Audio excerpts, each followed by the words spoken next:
What's up, people? Fast and Furious 6. It is on. I saw it on Sunday, and I'm here to give my thoughts. But first, my experience with the Fast and Furious franchise. I've seen all the movies once. I've seen Fast 5 twice, actually. I saw it recently last week. Yeah, last week I saw it again. And I've seen all the movies within the last 6 months. I did not watch them when they first came out. I didn't watch them years ago on cable. I I watched them all within the course of the last 6 months in order of release. So I'm kind of new to the franchise, but I've seen all the movies in the franchise. Very interesting to see how the series has transformed. You know, in the first movie, it was a Point Break. It was basically like Point Break, but instead of surfing, it had fast cars. And now it's a full-fledged blockbuster A-list action franchise, and I think that they've got the formula down really well and they know what they're doing. And for me, Fast and Furious 6 is a winner. It's not as good as Fast 5. I'll get into reasons why. But on the whole, this movie delivers for the same reasons that Fast 5 delivered. If you enjoyed Fast and Furious 5 and you want more of the same from 6, you're going to be mostly happy. So to those people who enjoyed Fast 5, I really recommend going to see number 6 because I have fears about this franchise going forward. They're handing the franchise to a new director, the guy who I believe directed Saw. I'm concerned about that. There's pressure on the franchise to top itself with every new entry. I'm concerned about that. And I would say enjoy it while it lasts, because if Fast and Furious 7 ends up being a bit of a disappointment, I'm not going to be completely shocked. But enough about that. This movie, Fast and Furious 6. Like I said, it's a lot like Fast and Furious 5. There's a lot of action, a lot of fast cars. It's all shot very well. It's all done purely for your entertainment. The movie only cares about you having fun. And I would say, for the most part, it succeeds on that. Now, in my opinion, Fast 5 is the best the franchise is ever going to be. You know, that movie, if I was to give it a score on 1 to 100, I'd say about an 85. It's everything that it wants to be. And I can't really criticize the movie for anything. I can say I didn't think it was a masterpiece, so I'm not going to give it 100. But for what the movie is, it is extremely enjoyable. It's paced perfectly. The movie never slows down to the point where I feel bored. Every scene either has action or it's moving the plot along. There are a couple moments where things slow down, but it never feels like too much. The plot is very simple, and I never felt like I kind of sort of lost what was going on, because everything is fluid. There are no really stupid plot twists. None of the stunts look super stupid. Some of them are unrealistic, of course, but none of them look stupid. But if you're going to compare Fast 6 to this, to that pinnacle of the franchise, I'd say Fast and Furious 6 gets 90, 85% of the way there. It gives you the same thrills. It gives you a lot of action. It gives you a very thin plot. It gives you thin characters. And it just wants to have fun. But a couple of minor holes in that. There were a couple points in this movie where I thought it slowed down too much. I go to a Fast and Furious movie to have fun. If there's not action on the screen, then I want to see the plot being quickly moved along, or I want to see like maybe one or two slow emotional scenes, like, you know, they're talking about their families, they're talking about their girlfriends or whatever. That's fine every now and then, I get it, but for the most part we don't need that. This movie bogs down once or twice a little too much. There's this one sequence in the middle where there's just no action, and I'm like, come on, move on. I've had enough of this. I'm okay with a little bit of that, but you're Fast and Furious. Stay in your lane. If you're a Fast and Furious movie, you stay a Fast and Furious movie.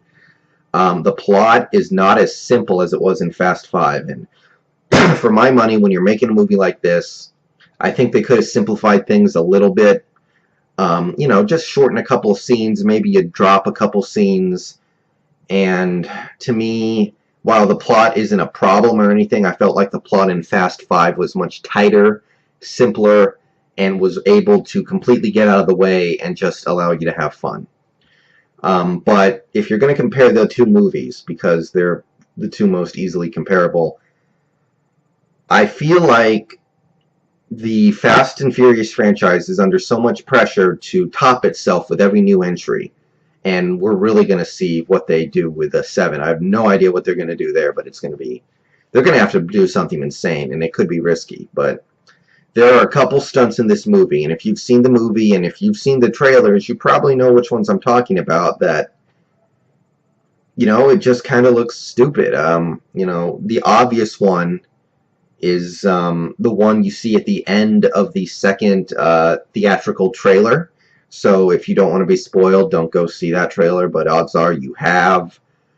But it's the one at the very end of the second theatrical trailer. And it's like they gotta go up above what they did in Fast 5, but they take it too far. I mean, that stunt, it just kind of looks stupid. There's another stunt in this movie that I felt just kind of looked over CGI'd, overdone. And one of the great things about Fast 5 is that while the movie was very unrealistic, they never had those completely absurd nonsense stunts. This movie has one or two of those, and it makes me think, I wonder where we're headed with this franchise. But a lot of the scenes in this movie are great. The tank scene is a lot of fun. There's a chase and fist fight scene that's fun. The scenes with the flip cars are a lot of fun. But there are one or two moments in this movie where I go, even I can't, my suspension of disbelief gets snapped. Beyond that, a couple of the plot twists in this movie were a little stupid, unrealistic. And that's another great thing about Fast 5. There were no moments like that where people just acted like idiots. In this movie, there are a couple times where characters have to act like idiots so the plot can get to where it needs to go. I'm not going to list any examples. This review is spoiler-free, and I don't even need to talk about the plot, because if you've seen any of the trailers or commercials, you already know what the plot is. The first trailer in particular tells you everything you need to know. But I will say I think this movie's a winner. But I did want to go over some of the comparison problems I had with Fast 5. And I do think Fast 5 is a better movie, and I enjoyed it more. That being said, Fast and Furious 6 comes pretty close. So, with all that, with all the critiques I just leveled against this movie, I want to reiterate what I've said several times. It's a lot of fun. And if you liked Fast 5, you will like this movie. So, with that being said, if I was to give it a score out of 1 to 100, I'm going to say a 78. A lot of fun, but I have to say I could poke a couple holes in it, and I did. And I think, I don't know. I don't know where we go for number 7. Oh, and by the way, stay after the credits. The first couple seconds of the credits, there's a scene after the credits, just like there was in Fast 5. Stay for that if you go see this. And enjoy this franchise while it's here, because I have a couple of uneasy feelings about number 7. But Fast 6 is a winner. One of the better movies this summer. Not the best, but one of the better ones. And next week I will be seeing nothing. There's nothing going on right now that I haven't already seen that I'm that interested in. I'm definitely not going to go see After Earth, which just looks like a waste of space. I thought about going to see Now You See Me, but I am going to pass and wait for VOD on that one. Doesn't look like something that is a must-see. So I'm going to skip that one, and 2 weeks from now I will be seeing Man of Steel. But until then, that's the end of my movie review series, or rather the postponement of it. See you guys later.